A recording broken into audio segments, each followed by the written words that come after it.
Critical angle. What is critical angle? देखो बच्चों, critical angle is that angle of incidence in denser medium for which angle of refraction is 90 degree in the rarer medium. इसका मतलब critical angle जब हम define कर रहे हैं तो रे को डेंसर मीडियम से रेयरर मीडियम में जाना चाहिए। हमारे पास दो मीडियम है, मान लीजिए ये रेयरर डेंसर मीडियम है। डेंसर मीडियम मतलब कोई लिक्विड है ये, और यहाँ पर ये रेयरर मीडियम है, सपोज आर है, सॉरी एयर है। ये हमारा नॉर्मल हो गया यहाँ पर।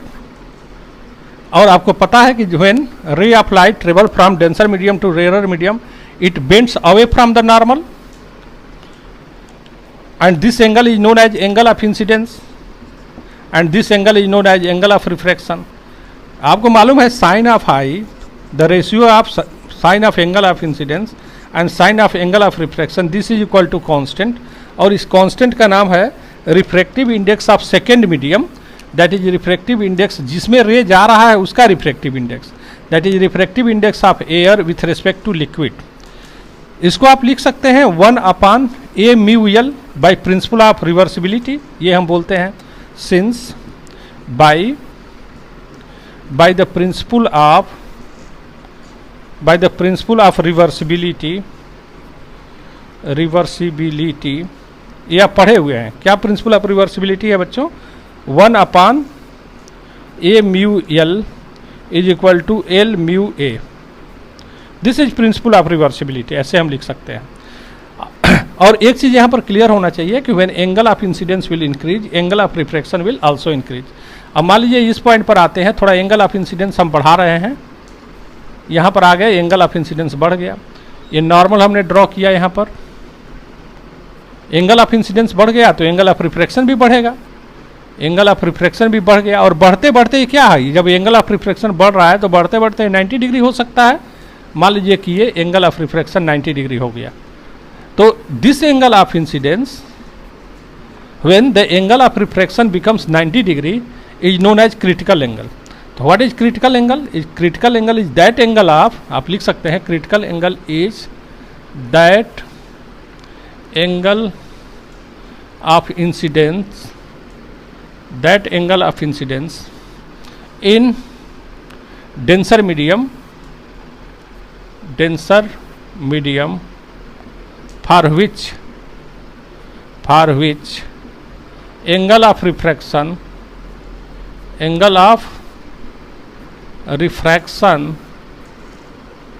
is 90 degree in rarer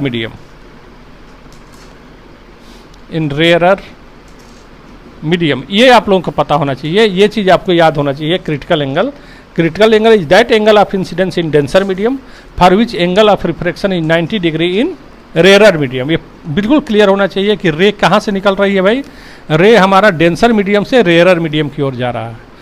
अब यदि एंगल ऑफ इंसिडेंस को और आप बढ़ा दें, एंगल ऑफ इंसिडेंस को आप क्या किए, एंगल ऑफ इंसिडेंस को थोड़ा और आप बढ़ाते हैं, then what will happen, angle of incidence मान लीजिए थोड़ा और बढ़ गया, हमारा एंगल ऑफ इंसिडेंस और बढ़ गया, दैट इज यहाँ पर आप लिखेंगे I is greater than I C, critical angle से भी अधिक हो गया। Then what will happen, the ray of light will reflected in its own medium when angle of incidence exceeds the critical angle. ये लिखने के बाद आप लिखेंगे, ये पूरा लिख लीजिए, अब टोटल इंटरनल रिफ्लेक्शन आप लिख रहे हैं क्या, when the angle of incidence when the angle of incidence exceeds, when the angle of incidence in denser medium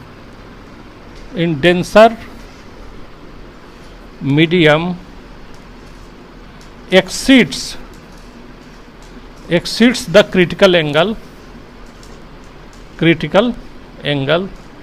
the ray of light is reflected in its own medium, अपने ही medium में वापस आ गया। जब angle of incidence critical angle से अधिक हो गया तो द रे ऑफ लाइट क्या है, अपने ही मीडियम में वापस आ गया। तो this phenomenon is known as total internal reflection. देखो बच्चों, इसको ये जो आप देख रहे हैं, इसको थोड़ा हम एक एक्टिविटी से आपको दिखाने की कोशिश कर रहे हैं। आप देखिए, आप देख रहे हैं, आप ग्लास दिया हुआ है, इस ग्लास में पानी भरा हुआ है। अब ये देखो वाटर है, तो वाटर डेंसर मीडियम हो गया और उसके ऊपर एयर है और एयर मीडियम है। यहाँ पर इस फिनोमिनन को आप देख सकते हैं कि जब रे हम डाल रहे हैं, जब रे डेंसर मीडियम से रेयर मीडियम में गई तो आपको ये दिखाई दे रहा होगा कि रे अपने ही मीडियम में वापस लौटते हुए, the ray of light is reflected in its own medium. You can see here the ray of light is reflecting in its own medium. So this phenomenon of light is known as total internal reflection. Fan चल रहा है, इस पानी हिल रहा है, इसलिए जो रे है, रे भी हिल रहा है। अब यहाँ पर एक चीज़ आप देख रहे हैं, यहाँ पर यदि आप देखें, यहाँ पर एंगल क्या है, ये angle of incidence is 0 degree. तो जब एंगल ऑफ इंसिडेंस 0 डिग्री है तो एंगल ऑफ रिफ्लेक्शन भी 0 डिग्री होगा, यानी रे सीधा ऊपर की ओर जा रही है। तो ये ऊपर की ओर नहीं दिख रहा है। ऊपर की ओर क्यों नहीं दिख रहा है बच्चों?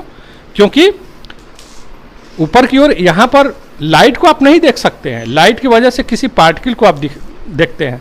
तो यहाँ ऊपर डस्ट पार्टिकल तो है नहीं, इसको यदि आप देखें तो बिल्कुल ये जो हमारा छत है, छत के ऊपर ये दिखाई दे रहा है, फ्लोर पर ये दिखाई दे रहा है रे। इसका मतलब जब हम रे डाल रहे हैं तो सीधा वो स्ट्रेट लाइन में ट्रेवल कर रहा है। उससे रेयर मीडियम में आप जा रही हैं तो जैसे ही रे सरफेस पर पड़ती है, देखिए रे बेंड हो गई है। तो बेंडिंग भी आप देख रहे हैं, रे जैसे ही रेयर से डेंसर मीडियम में जा रही है, क्या होगी बच्चों, रे बेंड हो गई है। तो इसको हम बोलते हैं बेंडिंग। क्यों? रेयर से डेंसर मीडियम में जाएगी तो नॉर्मल की ओर बेंड हो गई है।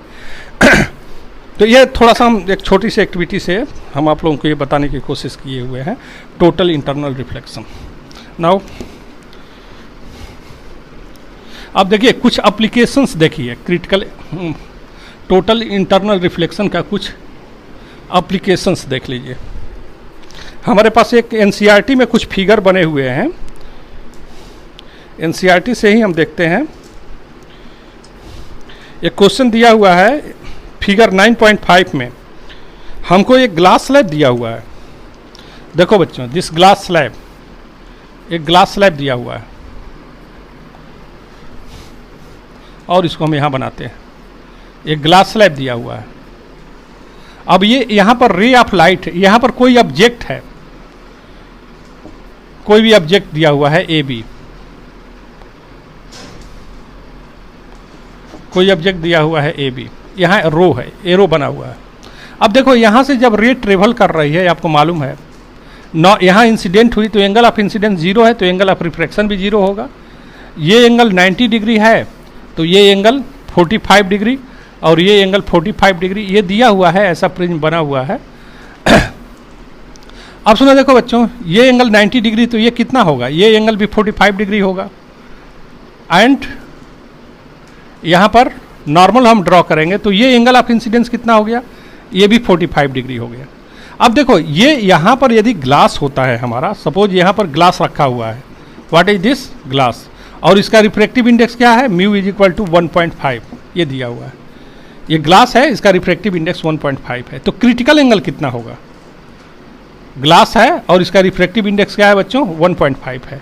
तो क्रिटिकल एंगल, अभी ये फार्मूला पढ़े हैं, sine of I C is equal to 1/म्यू, अभी आप देखे हैं हुए, जस्ट इसके पहले हम आपको पढ़ाए हुए हैं। तो sine of I C is equal to, इस ग्लास का रिफ्रैक्टिव इंडेक्स 1/1.5, तो 1/3/2, तो दैट इज 2/3 हो जाएगा। 3/2 को 3/2 लिखेंगे, 2/3 लिखेंगे। तो this is equal to what, इसको सॉल्व कर दिए तो 0.6667 आप कर सकते हैं। तो i C is equal to, आप नेचुरल साइन में इसका वैल्यू आप देखेंगे तो इसकी वैल्यू आती है 41 डिग्री, 41.8 डिग्री, 41.8 डिग्री। तो क्रिटिकल एंगल यहाँ पर 41.8 डिग्री है और एंगल ऑफ इंसिडेंस 45 डिग्री है। इसका मतलब angle of incidence critical angle से अधिक है। तो when angle of incidence is more than the critical angle, then there will be total internal reflection. यहाँ पर टोटल इंटरनल रिफ्लेक्शन हो गया। और आपको ये ध्यान देना चाहिए कि जब टोटल इंटरनल रिफ्लेक्शन होता है तो वहाँ पर रिफ्लेक्शन के सारे रूल फॉलो होते हैं, that is angle of incidence is equal to angle of reflection. ये 45 डिग्री हो गया। अब इस रे के लिए अब यहाँ पर देखो, यहाँ पर ये जो पॉइंट था ना, ये पॉइंट बी था, ये पॉइंट बी आ गया, यहाँ पर ये पॉइंट बी बन रहा है। सिमिलरली इसका ये ऐसे बना, ये ऐसे हो गया, ये पॉइंट ए आ गया मेरा, ये पॉइंट ए आ गया। तो इसका इमेज कैसा बना, ये इसका इमेज यहाँ पर इस ढंग से बन रहा है, इसका इमेज यहाँ पर इस ढंग से बन रहा है, ये इमेज हो गया। तो ए बी का इमेज ये ए डैश बी डैश हुआ ग्लास स्लैब से। लेकिन देखो बोर्ड में एक क्वेश्चन आया हुआ था ठीक इसी ढंग से, और अधिकांश लड़के गलत किए थे। उसमें क्वेश्चन क्या था बच्चों, वहाँ पर क्वेश्चन था वो ग्लास न हो करके यहाँ पर वाटर दिया हुआ था। What is this, this is water, और वाटर का रिफ्रैक्टिव इंडेक्स भी दे दिया था म्यू इक्वल टू 4/3, और क्वेश्चन सेम है, सिमिलर क्वेश्चन है। अब क्या होगा उस केस में, इस केस में क्या होगा, इस केस में क्या होगा भाई, देखो यहाँ से जो रे चल रही है ये तो 90 डिग्री, ये 45 डिग्री हो गया, ये भी 45 डिग्री हो गया, ये 45 डिग्री है, ये भी 45 डिग्री है। हम नॉर्मल ड्रॉ कर रहे हैं, नॉर्मल ड्रॉ कर रहे हैं, तो ये भी 45 डिग्री हो गया, यानी एंगल ऑफ इंसिडेंस तो 45 डिग्री है। क्रिटिकल एंगल कितना होगा, क्रिटिकल एंगल के लिए आपको मालूम है sine of I C is equal to 1/μ, तो sine of I C is equal to mu के लिए हम 4/3 लिख रहे हैं, 4/3, तो दैट इज जब 4/3 लिखेंगे तो 3 ऊपर चला गया, 4 हो गया, तो 0.75, तो i C is equal to वाट। अब इसको आप देखिए नेचुरल साइन में इसकी वैल्यू आप देखिएगा तो 48 डिग्री इसकी वैल्यू आती है, इसकी वैल्यू आती है 48.5, 48.59 डिग्री, इतने इसकी वैल्यू इतनी आ गई 48.5 डिग्री, ये हो गया। तो क्रिटिकल एंगल 48.5 डिग्री है और एंगल ऑफ इंसिडेंस केवल 45 है, सॉरी क्रिटिकल एंगल 48.59 है और क्रिटिकल एंगल 48.59 है और एंगल ऑफ इंसिडेंस केवल 45 डिग्री है। इसका मतलब angle of incidence critical angle से ज़्यादा नहीं है, इसलिए यहाँ टोटल इंटरनल रिफ्लेक्शन नहीं होगा। और यहाँ पर क्या होगा तब, केवल लॉ ऑफ रिफ्रैक्शन, रिफ्रैक्शन का मतलब जब रे रेयर मीडियम से डेंसर मीडियम में जाएगी तो नॉर्मल से थोड़ा बेंड हो गई, नॉर्मल से थोड़ी दूर हो गई, यहाँ पर ये पॉइंट यहाँ पर आ गया बी। इस केस के लिए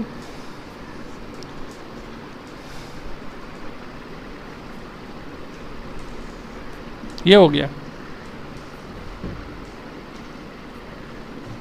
ये हो गया, बी हो गया, ये हो गया, इसका ये इमेज हो गया। अब देखिए यदि ये आप ध्यान नहीं देंगे कि यहाँ पर जो मटेरियल ग्लास था उसका रिफ्रैक्टिव इंडेक्स 1.5 था और यहाँ वाटर था जिसका रिफ्रैक्टिव पॉइंट 4/3 है, दोनों केस में इमेज क्या हो गए, दोनों केस में इमेज अलग अलग हो गए। तो बच्चों इस चीज़ को बिल्कुल ध्यान देना है और हम जैसा आप बताएगा। ओके ना, कुछ और भी हम क्वेश्चन अभी डिस्कस कर रहे थे टोटल इंटरनल रिफ्लेक्शन का, तो उसी को हम आगे बढ़ाते हैं।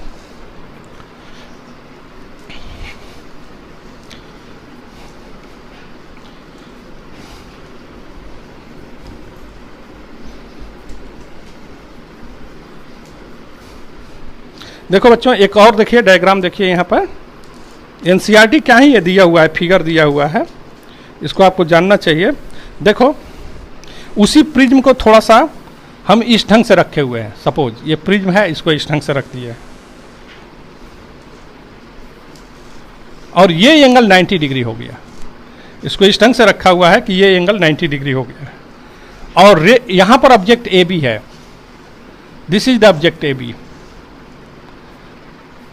इस फिगर को थोड़ा और हम बड़ा बना रहे हैं,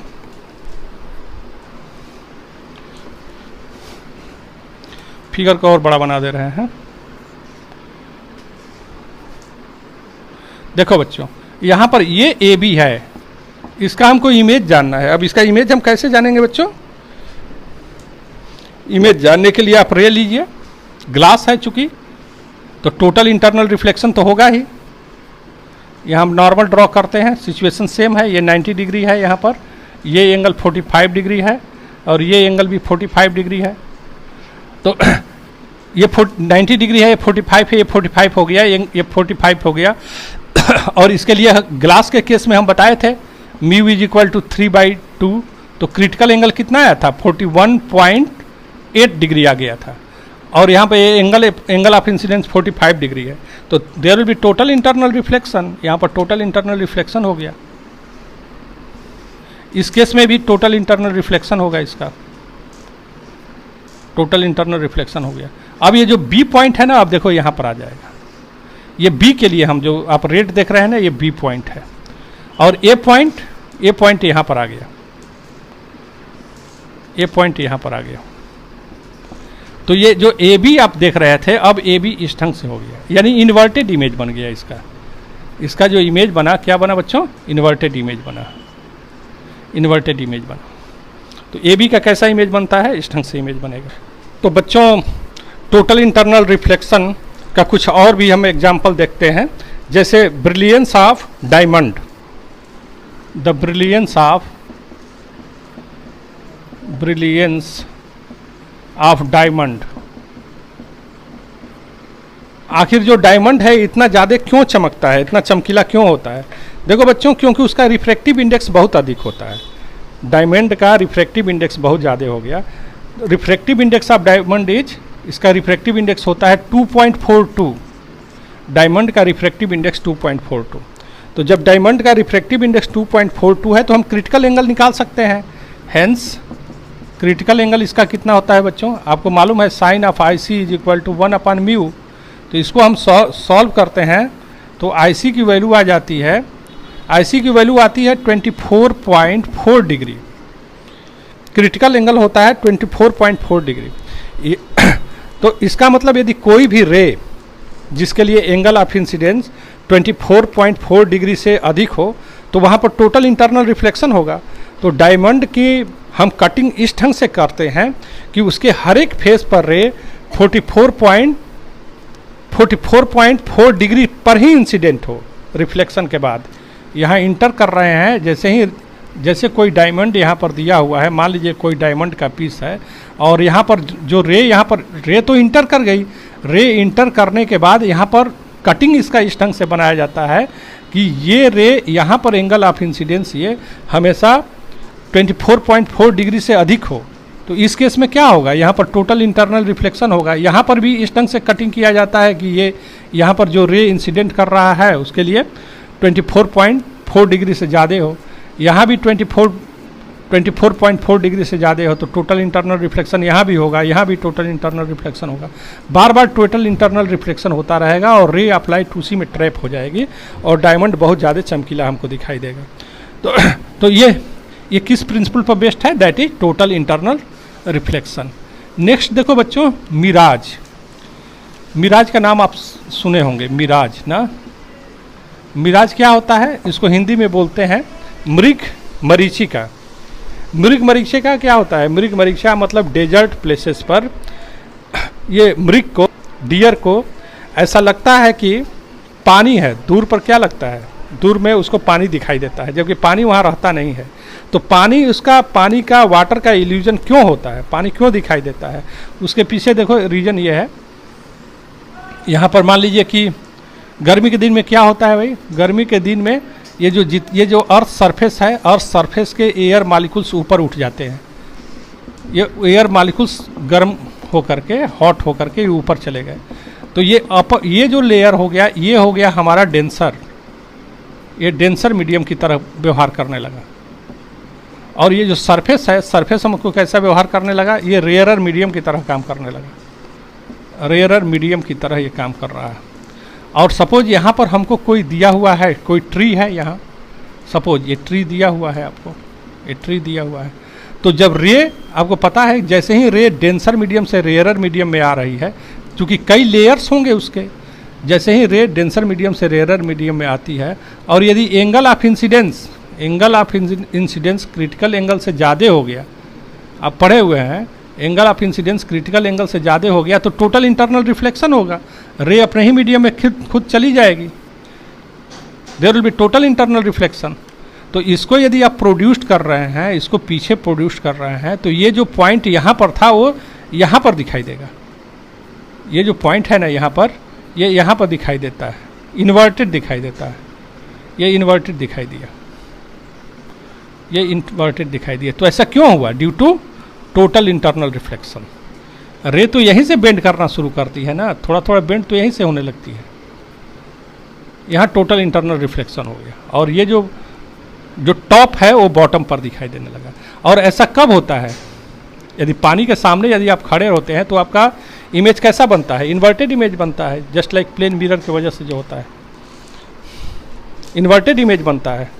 तो जो इन्वर्टेड इमेज बना, इसके वजह से डियर को लगता है कि वहाँ पर पानी है। तो इस बात को आप लिख लीजिए, mirage is an optical illusion which occurs usually in deserts on hot summer days. The objects such as a tree appears to be inverted, comma, as if the tree is on the bank of a pond of a water. किनारे पर यदि है तो उसका inverted image बनता है। तो ये रहा, this was about the mirage. और इसके ठीक अपोजिट में एक फिनोमिनन होता है जिसको कि बोलते हैं हम लूमिंग। लूमिंग क्या है ये आप देख लीजिए। Third looming, third one looming. Looming क्या होता है भाई? देखो ये डेजर्ट प्लेसेस पर मिराज हो रहा है, और जितने भी कोल्ड रीजन हैं, जितने भी कोल्ड रीजन हैं, वहाँ पर जो फिनोमिनन होती है उसको हम बोलते हैं लूमिंग। और वहाँ पर क्या होता है? जो कोल्ड एरियाज है वहाँ पर जो सरफेस है, अर्थ के सरफेस का जो भी पार्ट होता है, अर्थ के सरफेस का पार्ट, यहाँ पर एयर मॉलिक्यूल्स ज़्यादा हैं, तो ये डेंसर मीडियम की तरह काम करने लगा। ये डेंसर मीडियम हो गया, ये हो गया डेंसर मीडियम। और मान लीजिए कि यहाँ पर शिप है, यहाँ पर कोई आप शिप देख रहे हैं, और जब यहाँ से रे चल रही है, आपको पता है रे जब चली डेंसर मीडियम से, ये डेंसर मीडियम हो गया।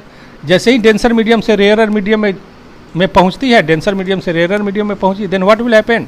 It will bends away from the normal, normal से थोड़ा दूर हो गई। तो अब ये जो रे यहाँ पर था वो यहाँ पर न होकर के यहाँ पर दिखाई देने लगा। या ये भी कह सकते हैं कि जब रे डेंसर मीडियम से रेयरर मीडियम में गई तो there will be total internal reflection. यहाँ पर मान लीजिए हमारा ऑब्जर्वर है, तो ये ऑब्जर्वर इसको कहाँ देख रहा है? ये जो ऑब्जर्वर है, ये जो शिप था, मान लीजिए यहाँ पर जो शिप था, वो शिप ओ पॉइंट पर ना होकर के कहाँ पर हमको दिखाई देगा? इसको पीछे प्रोड्यूस करिए, ये ओ डैश पर दिखाई देगा। यानी अपना जो रियल डेप्थ है, जो रियल डेप्थ है उससे ऊपर दिखाई देने लगता है, रियल डेप्थ से ऊपर दिखाई देने लगता है। तो this phenomenon is known as what? ये ऑब्जर्वर है, this is the position of observer. यहाँ पर ऑब्जर्वर खड़ा है, या जो भी है, जिस पोजीशन में भी है ऑब्जर्वर है। तो this phenomenon is known as looming.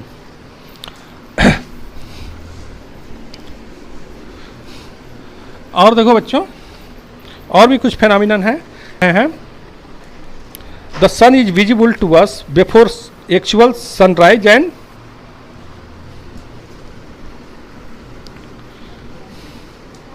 Next जो एग्जाम्पल है, नेक्स्ट एग्जाम्पल आप लिखिए, next example fourth, next example अब इसको सुन लीजिए। The sun is visible to us before actual sunrise and after actual sunset. देखो बच्चों, मान लो ये सन, ये है आपका अर्थ, ये अर्थ है, और ये इसका हॉरिजन है, और सन हमारा यहाँ पर है, सन यहाँ पर है, and this is atmosphere of the earth, this is atmosphere of the अर्थ। अब यहाँ से रे चल रहा है, ये हॉरिजन है, आप देख रहे हैं ये हॉरिजन है, यहाँ से रे चल रहा है यहाँ पर। देखो ये जब ये हॉरिजन है, तो जब सन यहाँ पर दिखा आएगा तभी ना हम यहाँ पर देख पाएंगे। मान लीजिए हमारा ऑब्जर्वर है, जब हॉरिजन के ऊपर जब सन आता है तभी हम उसको देखने में सक्षम होते हैं। अभी तो हॉरिजन के नीचे है, अभी हमको इसको ये दिखाई नहीं देना चाहिए। लेकिन रिफ्रैक्शन के वजह से क्या होता है बच्चों? रिफ्रैक्शन के वजह से जब सन यहाँ पर है, यहाँ से रे चली, और आपको पता है जब रे रेयरर मीडियम से डेंसर मीडियम में, जैसे ही रेयरर मीडियम से डेंसर मीडियम में गई, ये it bends towards the normal, normal की ओर झुक गई। तो ये जो सन नहीं दिख रहा था उसका भी रे कहाँ पहुँच गई? या उसका भी रे ऑब्जर्वर को पहुँच गई, और ये हमको इसको पीछे प्रोड्यूस करेंगे तो ये हमको ये सन दिखाई देने लगता है। ये सन है ना, सन हमको दिखाई देने लगता है। तो एक्चुअल सनराइज से पहले हमको दिखाई देने लगा। सिमिलरली यहाँ पर और आगे बढ़ा दें, मान लीजिए सनसेट हो गया, सनसेट हो गया, सन हॉरिजन के नीचे चला गया सपोज, तो एक बार फिर आप देखिए यहाँ से रे आप देखेंगे, यहाँ से रे, ये हो गया रे हमारा, यहाँ से रे जा रही है, ये नॉर्मल हो गया। तो आपको पता है कि जब रे रेयरर मीडियम से डेंसर मीडियम में आ गया तो नॉर्मल की ओर झुक गया। तो सनसेट होने के बाद भी ये दिखाई देता रहा। इसको यदि पीछे प्रोड्यूस आप करेंगे तो यहाँ पर ये जो सन है यहाँ पर एस डैश पर दिखाई देगा। तो अब दोनों केस में देख रहे हैं, एक्चुअल सनराइज से पहले ही दिखाई देने लगता है सन, और सनसेट के बाद भी दिखाई देता है सन। तो इसका मतलब कि यदि एटमॉस्फेयर न रहे, अर्थ का एटमॉस्फेयर न हो, तो जो डे है, डे का ड्यूरेशन क्या होगा, डे का ड्यूरेशन कम हो जाता है। तो डे का ड्यूरेशन बढ़ जाता है, क्यों, due to presence of the atmosphere of the earth. तो ये बच्चों रहा, ये लूमिंग हमने बता दिया, मिराज हमने बता दिया, ब्रिलियंस ऑफ डायमंड हमने बताया। अब एक थोड़ा न्यूमेरिकल्स जरा लिखिए, तो एक न्यूमेरिकल प्रॉब्लम लिख लीजिए। क्वेश्चन है, क्वेश्चन को हम डिस्प्ले कर दे रहे हैं, इसको आप देख लीजिए। ये small bulb is placed at the bottom of A tank containing water to a depth of 80 centimeter. What is the area of surface of water through which light from the bulb can emerge out? Refractive index of water is given. देखो बच्चों, आपको एक tank दिया हुआ है, question display है, आप देखिए, ये टैंक दिया हुआ है और टैंक के बिल्कुल बॉटम पर एक बल्ब दिया हुआ है और यहाँ 80 सेंटीमीटर तक पानी भरा हुआ है। अब देखो यहाँ से रे, यदि मान लीजिए ये एंगल क्रिटिकल एंगल के बराबर हो जाए, I is equal to IC हो जाए, तब तो यहाँ पर 90 डिग्री हो जाएगा refraction, angle of refraction will be 90 degree. Similarly यहाँ पर